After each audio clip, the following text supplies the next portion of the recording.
Hey guys, today I'm back with a new video related to the stock market. So without any further ado, let's begin. Today I'm going to discuss about the monopoly stocks which are ruling the stock market and why we need to invest in it. So let's begin the stock. First, I would like to discuss about the paint sector. In paint sector, whenever if you want to paint your house, and if you want to paint your house, the first paint which will come to your mind is, we all know it, right? Asian paints. Next is budget paints, etc. But out of these many companies, why Asian Paint stands the rest is because of the market share and because of its customer friendly relationship. Recently, Asian Paints had, what do you say, declared that it is not going to lay off any of its employees and it is going to provide full salary to its employees, and it also provided some incentives to its distributors so that if they are facing any issue, financial issues related because of this COVID-19, they were providing some monetary, what do you say, monetary help to them. So these concerns or these work make the Asian Paints as a stand means this make Asian Paints to stand out from the rest of the companies. So this is the main reason why I feel that Asian Paints is a monopoly stock. So if you want to search a price of any stock, you can directly go to Google and search Asian Paints stock price. Okay, these are the things. Okay, there was a small jump on Saturday, so it is not an issue. Let us discuss about the.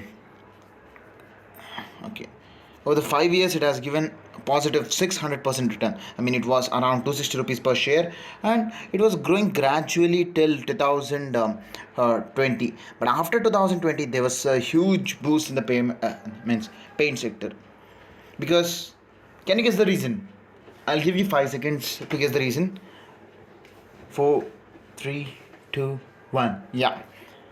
We all knew that because of this COVID-19, the demand for crude oil had decreased, and crude oil is one of the major ingredient which is used in paints. So, in fact, crude oil, which was hovering around $70, had come down below $20. You can imagine if the cost of raw material has been decreased for a particular company, then obviously its profit for the period, I mean PAT, profit after tax, is going to increase drastically. So the same thing happened, and investors started discounting it and gave the stock and took this price stock to a higher valuation.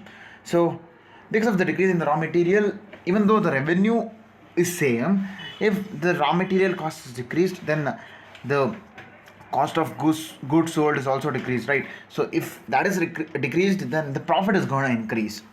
So that was the main reason of the stock price jump in the stock price over the past 1 year. Mainly over the past 1 year, if you want to check, then it has given 176% return.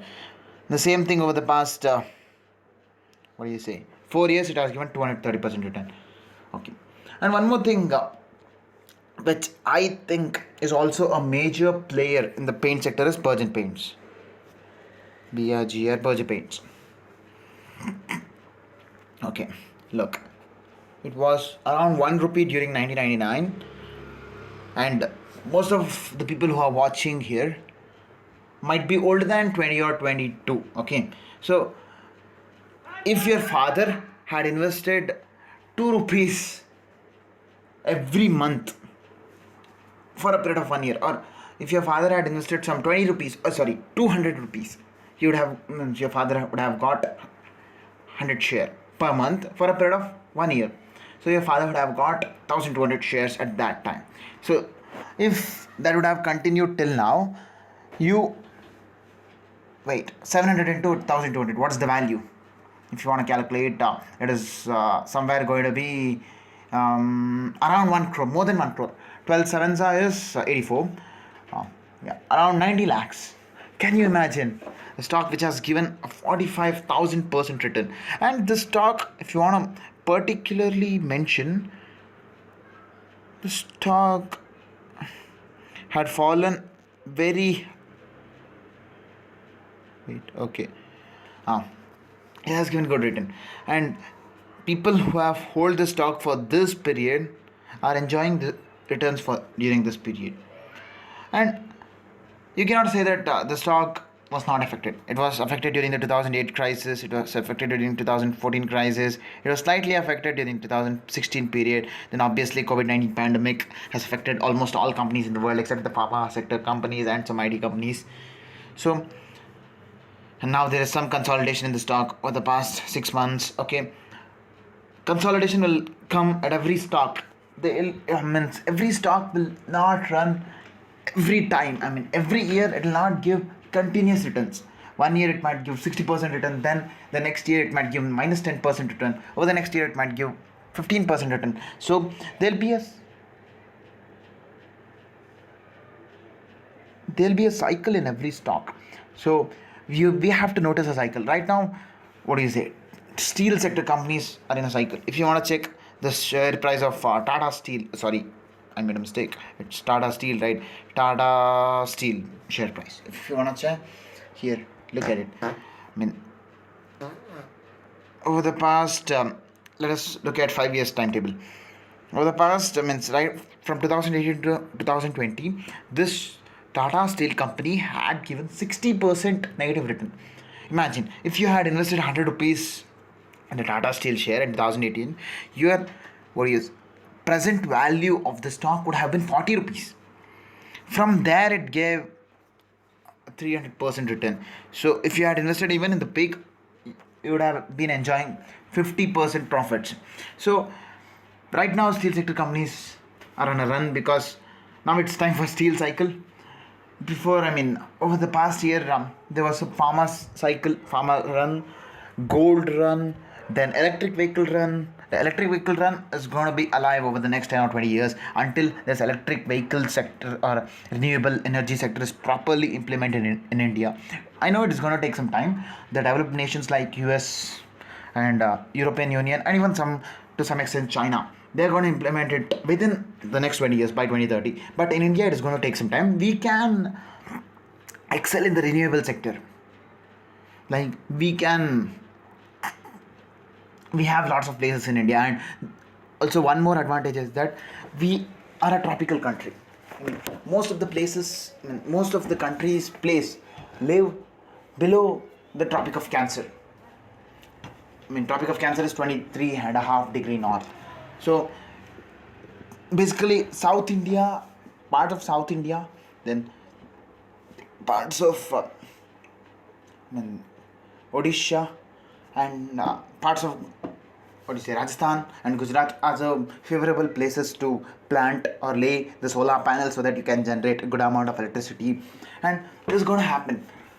And I know present government is primarily focusing on the renewable sector. And one more thing, when Narendra Modi was a Gujarat CM, there was a Sabarmati channel which was laid in different parts of Gujarat.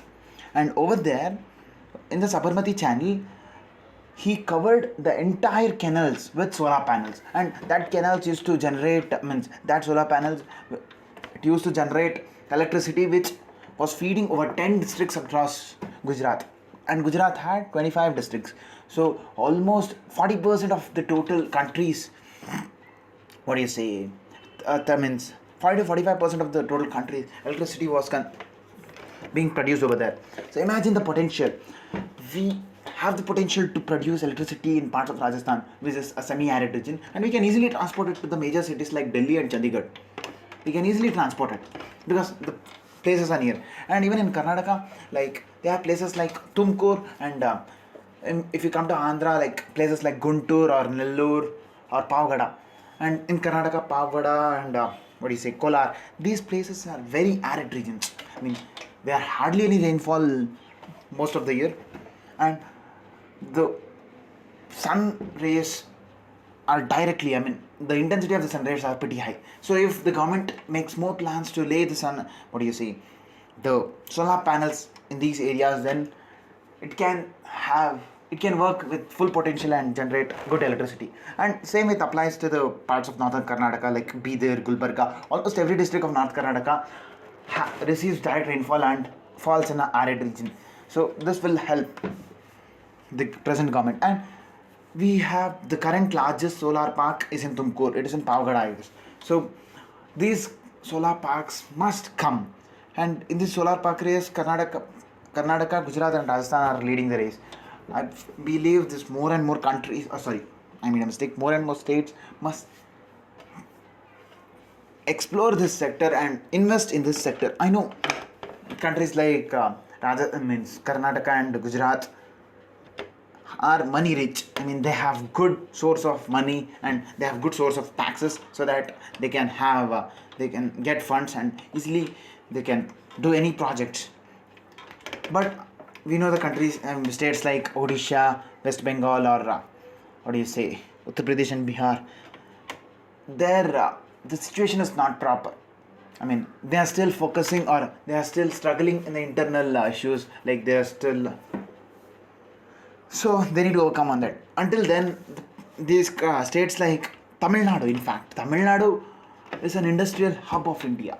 Then, what do you say next? Maharashtra. These states can really work in the sector. Kerala is like a peaceful state where I mean it reserves most of the rainfall in a year, and the because of rainfall the clouds means the sky will be cloudy and it cannot generate, it cannot work, the solar panels cannot work at full potential. So states, mainly the states like Andhra, I mean except Kerala, all parts of South India like Karnataka, Telangana, Andhra Pradesh, then Tamil Nadu, then parts of Maharashtra. Then again, if you want to talk about the poor states, Odisha, Jharkhand I'm not sure because it might contain, what do you say, it is dominated by Naxalites, and Naxalites usually live in forest areas. So forest areas might be over there, so I'm not sure about it. So I'll not comment on this. So parts of Odisha and northeastern India, some parts of northeastern India, and when we come to the western part of India, the Gujarat and Rajasthan, and to some extent even parts of Chandigarh and Punjab, they can heavily invest in this sector and make India a renewable sector. And we all know that in the top 10 or top 20 polluted cities across the world, Indian cities, most of the cities are from India. Wait, let us check. TOP, top 10 POLL polluted cities in the world. So if you go to this, they are usually calculated in the PMI index. PMI index means particulate matter index. Particulate matter is the small particles which are suspended in the air. I consider, okay. Look, out of the top 20 companies, Indians are everywhere. Indians are, even though it is good or bad, Indians are pretty much everywhere. If you want to, make a list of top 50 companies, okay. So for the time being, let us consider top 50 companies. So no, first let us list out countries which are non-Indian. It will be lesser. 1, then 2, 3, 4, 5, 6, 7, 8, 9, 10, 11, 12, 13, 14. Out of top 50 nations, 14 cities are outside India. Well, this data can be manipulated because all the countries are all the countries or all the cities are in South Asian or in the Asian region. How come the parts like Mexico or the other nations are not affected by this? I'm not sure how. I think this data can be manipulated for a while because in the parts like Europe, they extensively pollute the air because like they burn charcoal during the whole winter. Can you imagine how much carbon dioxide it will generate per family, where every family will have a bonfire kind of a thing and it will generate heat for them. So I don't believe this data is proper. And coming to the polluted nations, India is not in the top second list. First will be US of A or China. First will be China, second will be US of A, third will be European Union, and fourth will be India. So, but the major problem with the India is that we are surrounded by northern area is surrounded by the Himalayas. So all the pollution which occurs in southern part of India or in the central India, like industrial states like Karnataka, Tamil Nadu, and then Maharashtra, this air move upwards. You know how monsoon starts? Like monsoon first starts from Kerala and then moves upwards. In the same way, the polluted gases, they first start from the southern or middle nations, states, and then they move upwards, and they are not able to escape the Himalayan barrier or the Himalayan range. So the air gets deflected back and it settles down over the part of North India. So if we consider the cities over here, most of them are in North India. Ghaziabad, North India, Bulchandir, Jalalpur, Bhiwadi, Noida, Greater Noida, Kanpur, Gujarat. Most of them are in UP only. And then Lucknow, Kanpur, Delhi, Faridabad, Meerut, Jind, Hisar, Agra, Muzaffarnagar, Fateh, Gurugram, Yamunanagar, Rohtak, Singrauli, Patna, Kurukshetra. Most of them are in the belt, which is Delhi, Haryana, Punjab, then this nation, this Uttar Pradesh, and to some extent even Bihar.